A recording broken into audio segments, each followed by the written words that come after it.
Hey guys, Naz here. So today I'm going to be taking you through how to pattern a basic quadruped or four-legged body. And I'm going to be showing you today how I'm going to make a basic pony pattern. But if you wanted to make a dog or a cat or a dragon or anything else with four legs, this same technique applies. You really just need to change your reference image. So I'm starting off with a side view of the body that I'm going to be making the pattern of. You can see that her hair's in the way, so I'm just going to draw in where I think her body outline is. But you really want to get a good side view of your character to base the pattern off. That's probably the most important part. So once you've got your side view, you want to scale it roughly to about the size that you want the plush to be, and you're going to go and start drawing the outline. So you're going to draw the outline of the body and the outline of the legs, and this is going to be your side piece. So this is going to be the biggest piece of your pattern, and this is going to pretty much encompass the side of the neck, the side of the belly, the side of the rump, and the outside of the legs. I personally find that it's much easier to do this in some sort of digital drawing program. You don't have to spend a lot of money. I'm using Photoshop just because I use it for work, but any sort of drawing program that you can draw over an existing image will be really helpful. So you can see what I'm doing here is I'm making sure that both our front and back feet are the same width.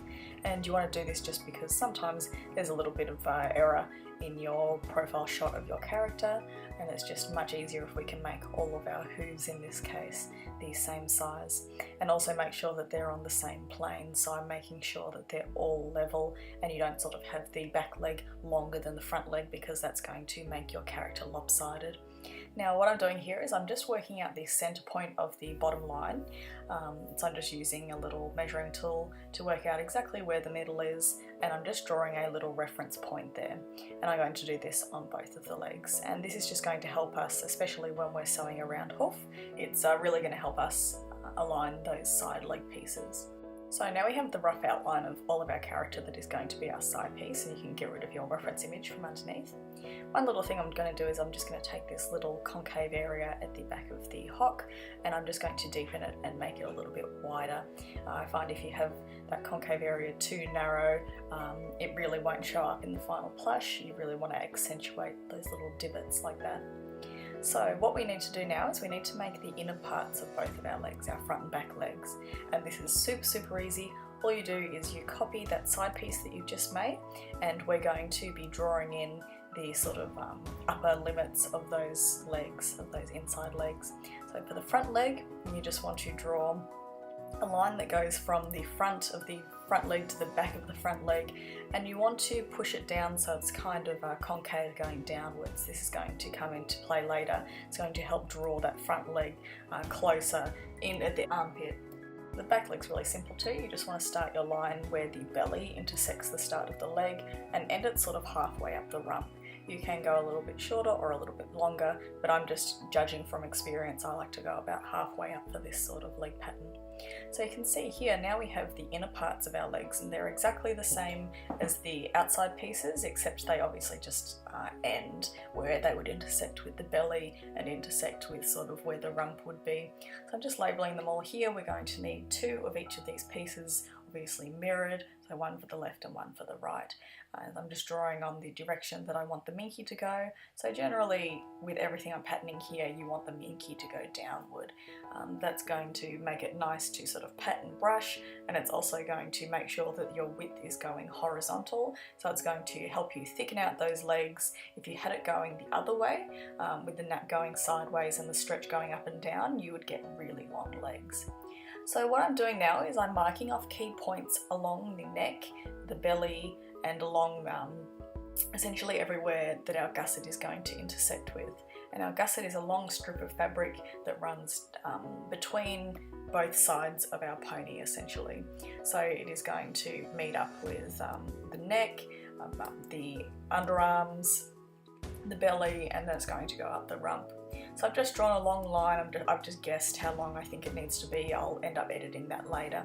And you can see that I'm just travelling this line down along the neck, and I'm drawing on markings where all of those key points are. I've also numbered all those points, which I'll transfer onto the gusset later. So you can see I'm starting at the top of the neck. I've eased it down the neck, sort of following the curve. You could also do this with a flexible measuring tape if you weren't doing it on a computer program, but I'm just sort of inching it down, making sure that those lines follow each other so that they're the same length. And you can see now I'm just going down the sort of inner elbow, and then I'm going to go back up, and I'm going to hit where the belly is, then we're going to go along the belly, then we're going to go to where the belly intersects with the back leg, and then we're going to run up the inside of that inside leg piece, and eventually we're going to end up the top of where we want our rump to be. You can see that above that back inner leg piece, I've done another marking that's sort of where I want the top of the rump to be, and that's where our gusset is going to end. So I'm just adding a little bit of length because my gusset wasn't long enough. Continuing at that point, you can see here I've transferred the number, so I knew where I was, I could keep my place, and I'm just going to rotate it till it gets to the top of the rump, and that is where our gusset is going to end. So now what we're going to do is we're just going to make sure that our gusset line is nice and straight, and then we're going to start marking the width that we want at each of those little markings. So what I like to do is I like to write all the numbers down so I can sort of correspond to where they are on the actual pattern. And rather than doing both sides, the width on both sides, I'm just going to focus on the width half because we're going to mirror this gusset so that it's perfectly symmetrical later. So I'll look at point 1 and I think, okay, how wide do I want the neck to be at this stage? I don't want it to be too wide. Generally this gusset is fairly basic, it's not varying much in width. You don't want anything too crazy wide. Also keep in mind that your minky is going to stretch horizontally because our nap is going to go up and down, so it's going to turn out wider than you think it will anyway. One thing that you want to do is you want to pay attention to the elbow area, so between 4 and 6. What we're going to do is we're going to copy that little inwards curve and we're going to place that where that would correspond to on the inner gusset. And what that's going to do is we're going to be sewing that curve here on the gusset to the curve on our inner leg piece, and that's going to, imagine you're pinching the fabric together, that's going to squeeze the front legs towards the body. If you just had a straight line, they would splay outwards, so you're pinching that underarm area, and that's going to pull your front legs in. So I'm just getting rid of the line that we had there, place holding, I'm flipping it horizontally, so now we have a perfectly symmetrical gusset. You can edit it a little bit. Obviously if you get really wide and go crazy shapes, your lines won't necessarily match up to the lines on the body and the inner leg pieces, but generally if you stay relatively straight with your lines and don't go too crazy, everything will match up because minky does have a level of play. You can sort of stretch it or squash it a tiny bit to make it fit. So now what I'm doing is I'm patterning the hoof for our pony. So I've just made a circle. I've guessed roughly how big it needs to be. I will be wrong. I will need to edit this and make sure that the hoof is the right size. So I've just found the center, I've drawn a crosshairs on it, and we're just going to see if this matches 1/4 of our circle. Will it match 1/4 of our hoof? Because there are 2 leg pieces for each hoof. So you're going to, each half of this leg piece is going to be 1/4 of the entire circle of your hoof. So what I'm doing is essentially what I was doing before with the gusset. I'm just making the lines travel along each other while I rotate it and just seeing if that circle is the correct size that matches the leg there. Another method you can do is you can start off with the circle size that you want. So I'll say, okay, I want my hoof to be 10 centimeters wide, and then what you need to do is you can work out either by math or just this simple way. You can work out the length of one of those quarters of the circle, and then you can adjust your side leg pieces to match, and you'll need to adjust both the outside leg pieces of your large side piece and the inside leg pieces. What I'm going to do here is I'm going to go halfway in between. I'm sort of going to make the hoof roughly what I think it needs to be, and you'll see on the final pattern piece that it came out quite well because we've made our hoofs quite splayed out. If you want to overlay images on the final pattern that I show you guys, you might see that the hooves might need to be wider. So if you wanted to do that, you'd get the final circle pattern, you'd make that bigger, and you'd also make those leg pieces wider to correspond to that extra width. You don't have to get your circle down perfect to the absolute micromillimeter. It can be a tiny bit off because, as I mentioned before, Minky has that stretch, so you can sort of adjust it a little bit to match your outer leg shape. So don't worry too much if it's not absolutely perfect, but try and get it as close as you can. So here I'm going to show you how to modify this and make it into a paw. It's very simple, so instead of having your side piece straight down like a hoof, you're just going to draw what would be the profile view of your paw, and we're going to draw the underneath piece, roughly what shape we want our paw to be underneath. And it's just the same game again of adjusting the size of that paw to match, so you want one half of this paw to match one half, or this piece that we see here, of our side leg piece. And you can add some little markers as I've done here. You might want to add those in so that when you are finally sewing it together, you can align sort of that side of the paw with that marker there, so you know roughly where it needs to go. If you wanted to add more detail to your paw, you could do some embroidery on the bottom and do your little paw pads. You could do applique, and you could also look into some thread sculpting to put the little individual toes onto your puppy pattern. But we're going to just stick with the pony for the final stretch to show you guys how it all goes together. But essentially it's all the same process regardless of if you're making a cat, making a dog, making a dragon. As long as their bodies aren't really wacky and out there shapes, the process is exactly the same for making a quadruped body this way. So here I'm just getting my pieces ready to print. So I've got my bottom leg pieces, my inside leg pieces for the front and back. I've got my gusset, I've got my hoof, I have my outer body shape, and I'm just showing you here how many pieces you need when you print them out. So I'll just print one, but when I transfer it onto the fabric, I will mirror it. So for each side piece, I will have two, one facing left and one facing right. So I've printed these out and I've traced all our pattern pieces onto the back of my Minky fabric. I've used some wacky colours to sort of keep the pieces separate for you guys. So we have our large side pieces, we have one facing left and one facing right, and then we have our corresponding inner leg pieces for both sides. So you have a front inner leg, a back inner leg, a back inner leg, and a front inner leg, and that's how they're going to be joined together. We also have our four hooves, and we have our gusset that is going to divide our left and right side and add a little bit of width there. So the first thing we're going to do is we're going to sew our inner leg pieces to the outer leg pieces, so the green onto the yellow. So you can see here that I'm just going to lay those pieces with the fluffy side of the Minky facing each other. So here I'm putting the front inner leg on the front outer leg, and etc for all the rest of them.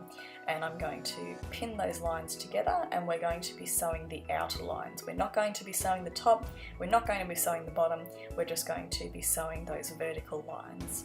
So I'm just going to pin all of those. I use some nice thin glass head pins, and I'm just going to pin the top, the bottom, and then I'm going to pin between those, and then between, flip it over. I like to pin both sides. It stops the Minky from curling in on itself. And once you've done all that pinning, you can get your thread ready, and you can just do a straight stitch, making sure to tie off your stitch at the top and the bottom. And we're going to sew those pieces, those leg pieces together. So this is what our legs look like when they're pinned together. So you're going to do all of them, and then we're just going to get our straight stitch, and as I mentioned, we're just going to start at the top, and we're going to do a little tack down reverse stitch, and then I'm going to sew all the way down that leg. Personally, I sew over my thin glass head pins, but on occasion I do potentially break a pin or break a needle, so make sure if you're sewing over your own pins, you do so at your own risk, because it can hurt you if a piece of pin comes flying into your hand or something like that.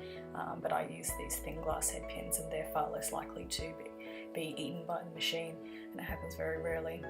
But yeah, do so at your own risk. It's very easy to just take them out before your needle goes over, but that's just what I like to do. So now we're going to cut away all that excess fabric that is next to our seam, making sure to not cut any fabric that we don't mean to cut. So I'm just cutting from the bottom all the way to the top, getting rid of all that fabric that was adjacent to those seams that we just sewed. then you're going to do this for everything that you've just sewn, and then we're going to get on to sewing the hooves.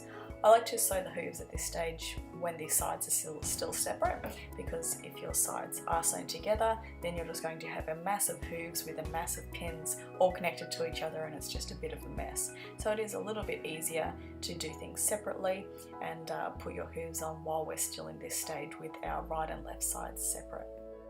So now I'm going to start pinning the hooves on. It would be exactly the same process if you were pinning a paw. We're going to start off by putting a pin with the front of the hoof at the front of the intersection of where the front of the leg is, and then we're going to do the back. Then we're going to use those little markings that I told you to put in earlier to do the very sides, so the left and the right. Then what I like to do is I like to pin between that sort of north, south, east and west, and then do that again. So you can see here I've got quite a few pins going, but hooves and paws and things like that are quite tricky when you're starting out, so I would definitely recommend sort of forcing them into submission by using lots of pins. Once you've done that, you're going to flip it over and you're going to pin the opposite side. I like to do this because it stops the fabric rolling. If you can see here that the yellow is wanting to roll back on itself, but if I pin it from the opposite side in between the gaps of the existing pins, it forces the minky layers on both sides to stay flush and flat against each other. Makes it much easier to sew. So you might think you have enough pins, but then you find you've accidentally had a hoof tuck under itself, and it's a big pain because you have to unpick it. So I would always suggest, if you think you've got enough pins, add more. Obviously you don't want a solid bank of pins, but you can see that I use a fair few here. So now we're just going to sew our hoof. Quite simple when you are sewing over your pins.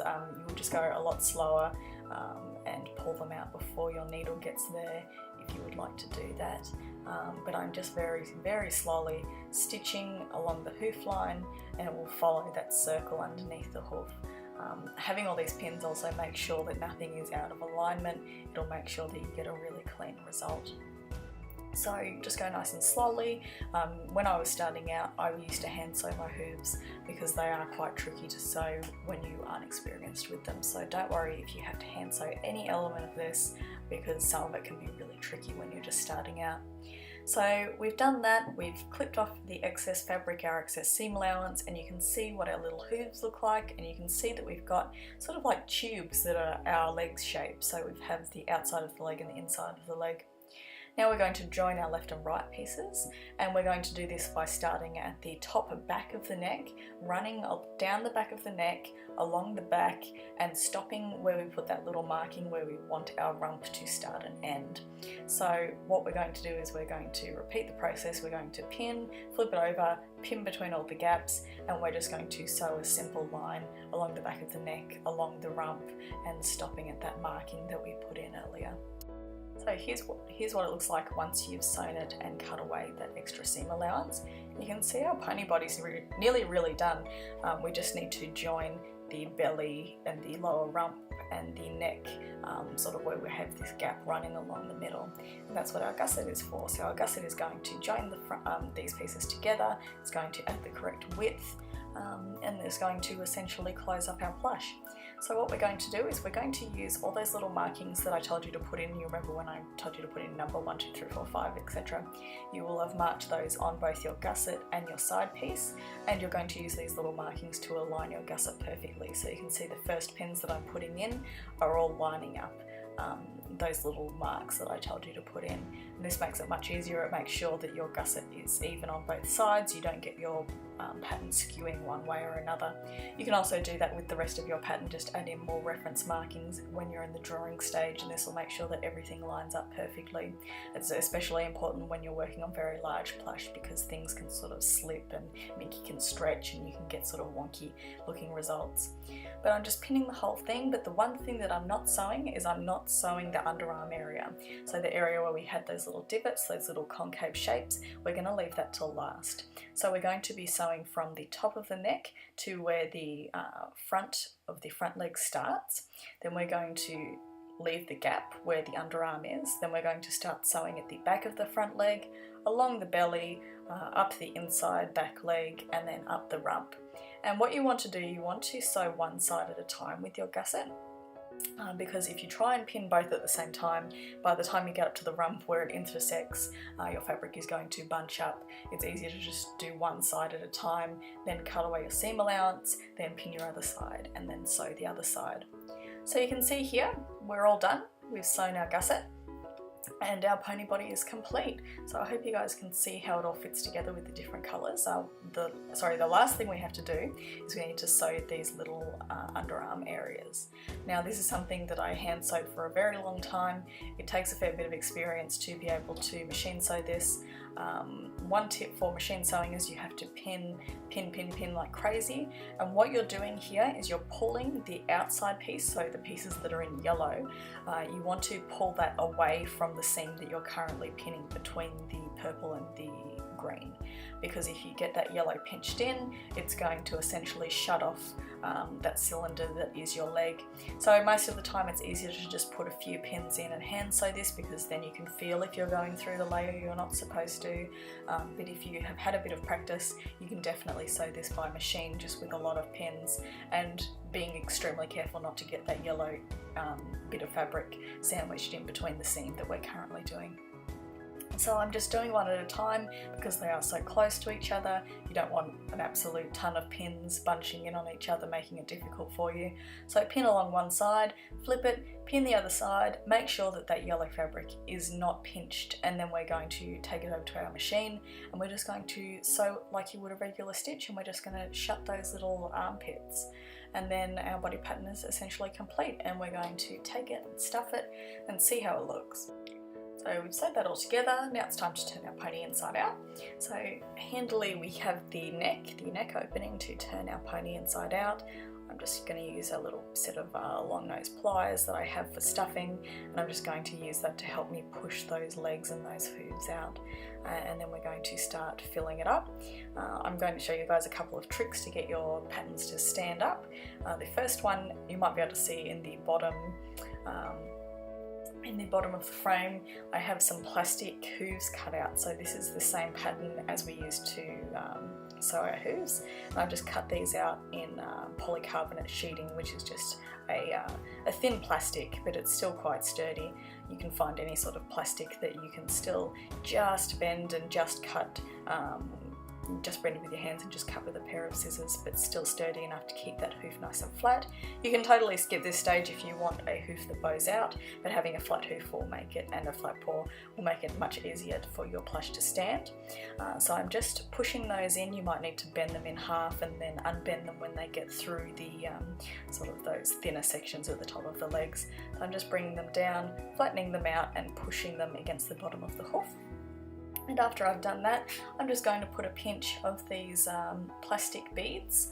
I'm going to use a funnel, and I'm going to funnel them down the leg and just put some of these beads into the bottom of the hooves. And this is going to really help them stand up. It's going to add weight to the bottom of the hooves, and it's just going to be a lot more balanced. And I also find that it stuffs the hoof nicely. It sort of puts an even pressure at the bottom of the hoof.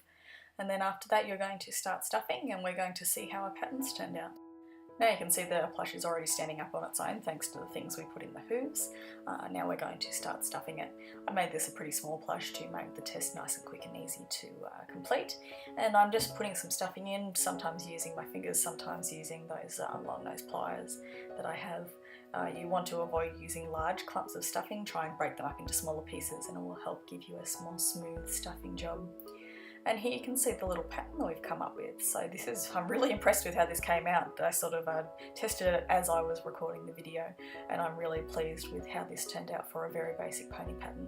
If you stuff the limbs at the joints quite loosely, you can make this pony sit and lay down. You can see, just especially if you make it a little bit larger, there'll be more weight to sort of press down on those joints. But you can see here that we've made a pretty nice pony pattern. You can see how we have the yellow pieces that encompass the outside, the green pieces of the inner legs, and our purple pieces for our hooves and our gusset. I've attached a link to the PSD file of this pattern because it came out so well. I thought I would share it with you guys, so if you want to use it, go ahead. All I ask is that you credit me or credit my video tutorial if you use the pattern for anything. I don't mind if you sell ponies made with it or whatever. But yeah, I've included that so you guys can check it out, or you can make your own pattern using this same tutorial. Really, you can make any sort of quadruped pattern. You just need to get a different reference image to start off with as you're making it and follow the same steps, just adjusting it for the particular anatomy. Legs might be wider or longer or have curves in them, things like that, but generally it's all the same. And if you want to take this pattern and take it another step further, you might want to give it a proper rump, you might want to give it hips. I have tutorials for that on my Gumroad, or you might have already purchased them through my Patreon. But if you look up the how to pattern plush butts and how to pattern plush hips, those are two tutorials that go really well with this one for really perfecting this pattern, and you could have a very nice pony pattern if you combined all three of these tutorials. I also have tutorials on Gumroad for patterning heads. I would really suggest my patterning canine heads tutorial. While it's for canines, it essentially shows 3 different methods for making 3 different kinds of heads, and you could definitely apply it to a pony, a dragon, a cat, or whatever you'd like. So those are the video tutorials I would recommend if you want to keep going with this pattern. Also keep in mind that when you're pattern making, there's going to be a lot of trial and error. It might not come out perfect the first time. Sometimes, or most of the time, it takes me at least 5, anywhere up to 15 attempts to make the pattern perfect. You might make the pattern think the legs are too long, you have to shorten them in your pattern and then try again. You might think that they're too wide. You might want to have a curvier rump or something like that. It's all a matter of trial and error and learning from your mistakes and applying that to your pattern to make it as perfect as possible. So don't expect your pattern to be perfect the first time. If you have any questions, please send me a message via Patreon or social media, wherever you can find me, and I'll absolutely do my best to help you out. If you're confused about anything, please let me know and I'll try and help you. But yeah, I hope you guys learned a lot from this one. I've had a few people request this, how to make a basic quadruped body pattern, and I hope I did a good job for you guys. So I'll see you in the next one. Bye!